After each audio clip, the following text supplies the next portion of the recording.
नमस्कार विद्यार्थी मित्रांनो, मी खेमराज चामोर शिकत तुमचं सर्वांचं टेक्स्टबुक सुपर कोचिंग मध्ये स्वागत करतोय.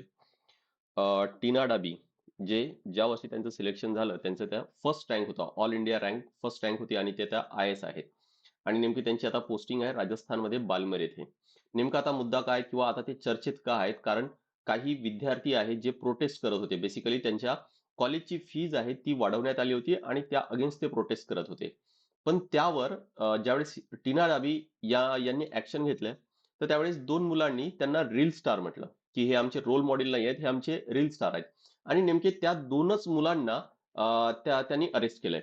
आणि म्हणून आता हा मुद्दा आता चर्चेत आहे, की ज्याला आपण freedom of speech and expression म्हणतो, जे आपल्याला कॉन्स्टिट्यूशनद्वारे संविधानाद्वारे जे आर्टिकल 19च्या अंडर मिळालेलं आहे, त्याचं काय इथं व्हायोलेशन होत आहे का? तर म्हणून काय तर हा मुद्दा आता चर्चेत आहे. यावर टीना डाबी यांची पण प्रतिक्रिया आलेली आहे. ते सर्व मुद्दा आपण आज समजून घेणार आहोत. All clear? चला, इथं मी माझा नंबर दिलेला आहे. तुम्हाला काही क्वेरीज असतील तर या नंबरला कॉन्टॅक्ट करता येईल. MPSC रिलेटेड किंवा UPSC रिलेटेड सिलेबस आहे, स्ट्रॅटेजी आहे किंवा बॅच जॉईन करायची आहे. सेम नंबर माझा व्हॉट्सअपला पण आहे. व्हॉट्सअपला ग्रुप जॉईन करायचा आहे. सायन्स हा डेडिकेटेड जो ग्रुप तयार केलेला आहे, जो कारण माझा विषय हा सायन्स आहे, तर तो तुम्हाला त्यासाठी मला या नंबरला डायरेक्ट कॉन्टॅक्ट करा. सोबत इथं टेलिग्राम दिलंय, ज्यावर माझ्या सर्व सेशनचे अपडेट्स आहेत, PDF आहेत, सर्व शेअर करत असतो. आणि सोबत इथं इंस्टाग्राम अकाउंट दिलेलं आहे, ज्यावर सुद्धा मी रेग्युलर कंटेंट आहे तो शेअर करतोय. नक्की जॉईन करून ठेवा. माझ्या सर्व या प्रकारचे जे व्हिडिओज आहेत, या सर्वांची जी प्लेलिस्ट आहे ती इथं दिलेली आहे. तुम्हाला एका ठिकाणी हे सर्व व्हिडिओज आहेत ते ऍक्सेस करता येईल. चला मुद्दा समजून घेऊ, की टीना डाबी जे आहे ते आता सध्या काय तर डिस्ट्रिक्ट कलेक्टर आहे बालमेर राजस्थान येथे. आणि ABVP म्हणजे अखिल भारतीय विद्यार्थी परिषद, हा ठीक आहे की आता ही पॉलिटिकल विंग आहे किंवा हे पॉलिटिकली मोटिवेटेड आहे, ते जरी मुद्दा जरी असला तरी पण आजचा मुद्दा नेमका काय आपण डिस्कस करणार आहोत, की इथं जो आर्टिकल 19चं व्हायोलेशन आहे का, किंवा ज्याला आपण रेड टेपिझम म्हणतो है ना, की जो अधिकाऱ्यांचा जो तोरा असतो किंवा लाल दिव्याची जी गाडी पाहिजे वगैरे, तो जो एक ऍटिट्यूड असतो, त्याचा इथं मिसयूज होतोय का, ह्या सगळ्या गोष्टी इथं आज आपण तो मुद्दा डिस्कस करण्यासारखा आहे.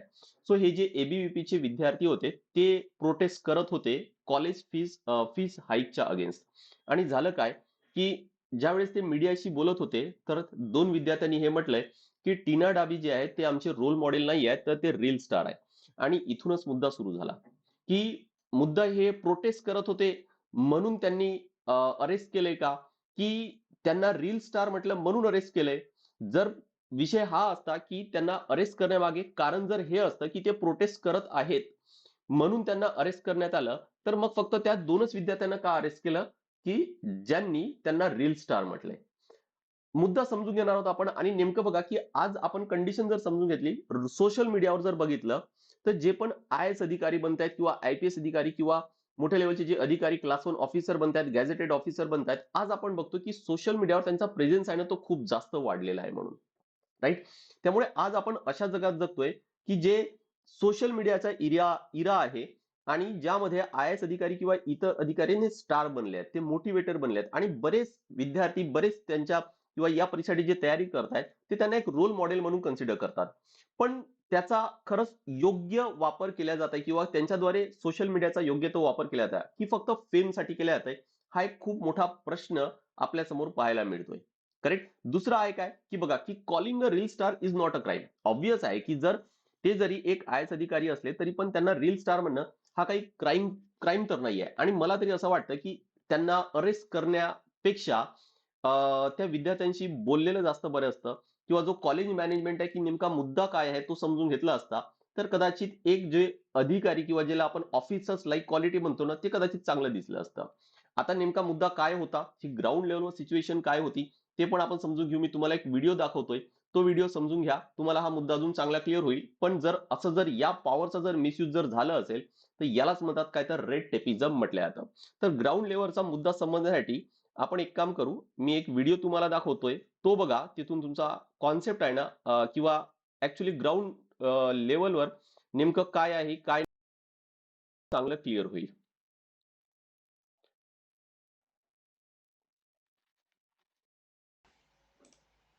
गिरफ्तार किया गया। हमने तो मैडम भाई साहब ने मैडम के बारे में ये कहा है कि मैडम रील स्टार, तो उन्होंने गलत कहाँ कहा है, कि जब जहाँ पे सफाई का अभियान हो रहा है ना, वहाँ पे मैम बिल्कुल बराबरी में हाजिर रहती है। नवा बांटने की बात मैडम करती है।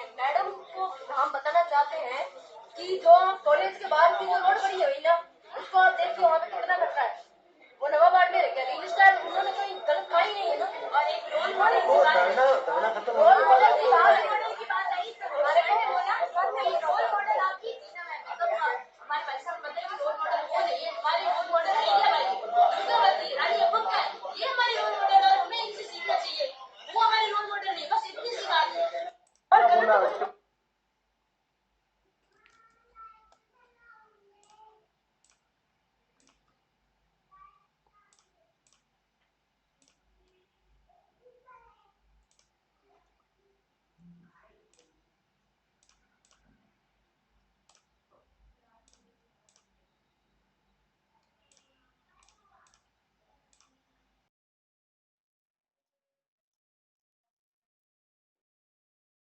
की हा मुद्दा आपण ग्राउंड लेवलवरचं नेमकं काय सुरू आहे हा एक व्हिडिओ पाहिल्यानंतर थोडंफार लक्षात आलं असेल की नेमकं त्या एरियामध्ये काय आहे किंवा कसा किंवा जे लोक आहेत त्यांचे काय विचार आहेत त्याबद्दल.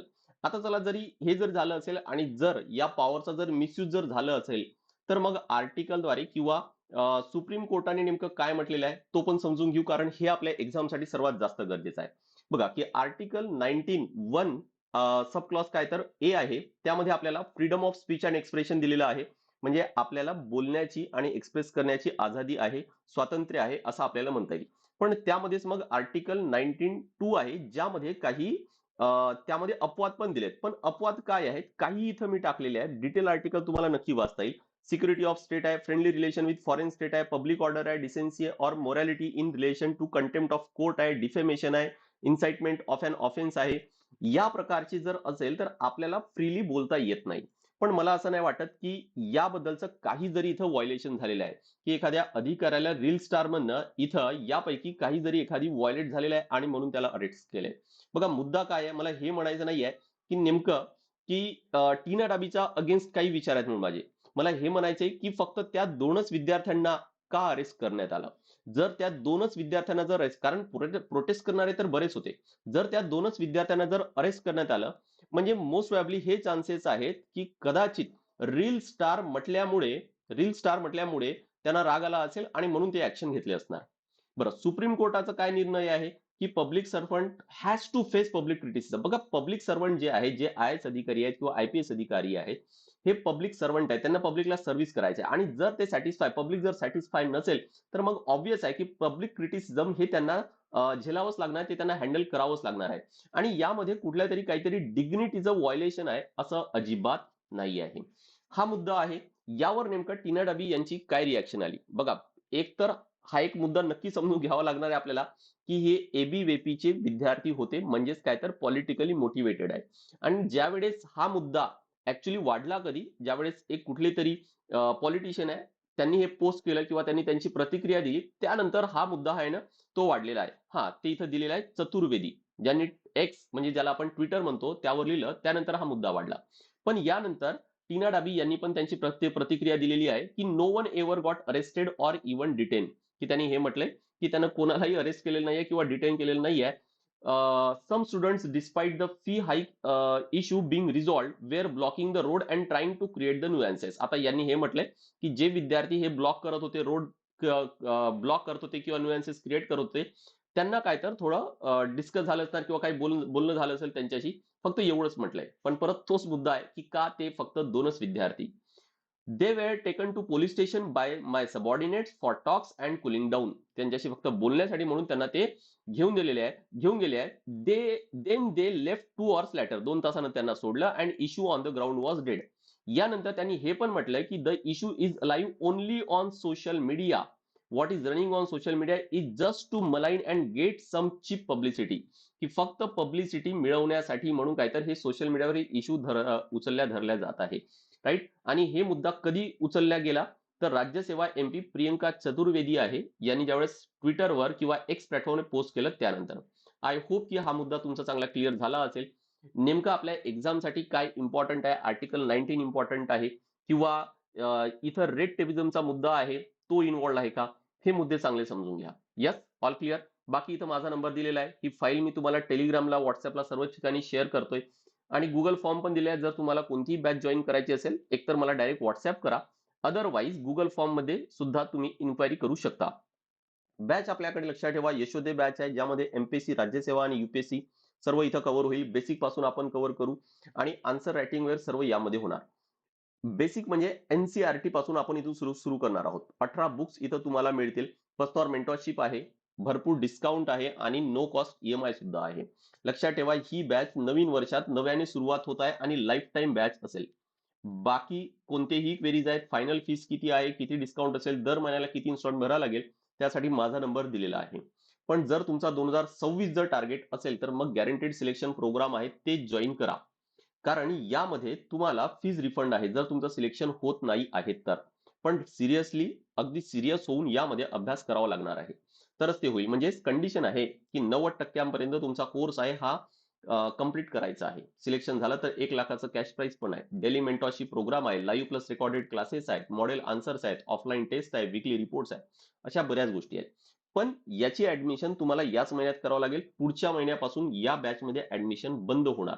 बंद यासाठी होणार कारण 31 मेला परीक्षा आहे आणि मग राहणार काय तर फक्त 5 महिने. त्या 5 महिन्यांमध्ये फार कठीण जाणार आहे अभ्यास करणं. आणि म्हणून जर 26चा टार्गेट असेल तर लवकरात लवकर ऍडमिशन घ्या. यस. सोबत मेन साठी सुद्धा आपल्याकडे क्रॅश कोर्स आहे आणि कंबाईन ग्रुप बी ग्रुप सी ची पण आपल्याकडे बॅच आहे, ज्यामध्ये प्री आणि मेन्स सर्व कव्हर होईल. त्याचे वैशिष्ट्य स्क्रीनवर दिसत आहे. आय होप की हा मुद्दा क्लिअर झाला असेल. सो नेक्स्ट सेशनला भेटूया. This is all from my side. Thank you very much.